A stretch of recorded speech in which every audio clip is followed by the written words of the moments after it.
ప్రభాస్ కథానాయకుడిగా నాగశ్విన్ డైరెక్షన్లో వచ్చిన కల్కి 2898 ఏడి చిత్రానికి ప్రశంసలు వెల్లువెత్తుతున్నాయి. ఇప్పటికే సినిమాను చూసిన సినీ రాజకీయ ప్రముఖులు సామాజిక మాధ్యమాల వేదికగా తమ అభిప్రాయాన్ని పంచుకుంటూ చిత్ర బృందానికి అభినందనలు తెలుపుతున్నారు. తాజాగా ఈ మూవీని చూసిన సీనియర్ నటుడు మోహన్ బాబు కల్కి టీంను మెచ్చుకున్నారు. ఈరోజే కల్కి సినిమా చూశాను, అద్భుతం, మహా అద్భుతం. మా బావ ప్రభాస్, అమితాబ్ బచ్చన్ గారికి, నిర్మాతకు, దర్శకుడికి నా అభినందనలు. తెలుగు సినీ పరిశ్రమ, భారతదేశం గర్వించదగ్గ సినిమాని అందించినందుకు ఎంతో ఆనందిస్తున్నాను అని ఎక్స్ వేదికగా ఆయన పోస్ట్ పెట్టారు. ప్రస్తుతం ఈ పోస్ట్ వైరల్గా మారింది. ప్రభాస్ను బావా అంటూ పిలవడంతో అభిమానులు ఆశ్చర్యపోతున్నారు.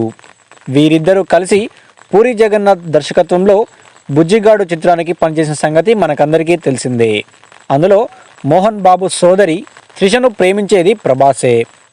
ఆ ఉద్దేశంతోనే ప్రభాస్ను బావా అని పిలిచారని కామెంట్లు పెడుతున్నారు. మరోవైపు మోహన్ బాబు నిర్మిస్తూ నటిస్తున్న కన్నప్పలో ప్రభాస్ అతిథి పాత్రలో నటించారు. మంచు విష్ణు ఇందులో టైటిల్ రోల్ పోషిస్తున్నారు. అయితే ప్రస్తుతం ఈ వ్యాఖ్యలు సోషల్ మీడియాలో ఎంతో వైరల్గా మారుతున్నాయి. నెటిజన్లు తమ అభిప్రాయాలను కామెంట్ల ద్వారా తెలుపుతున్నారు.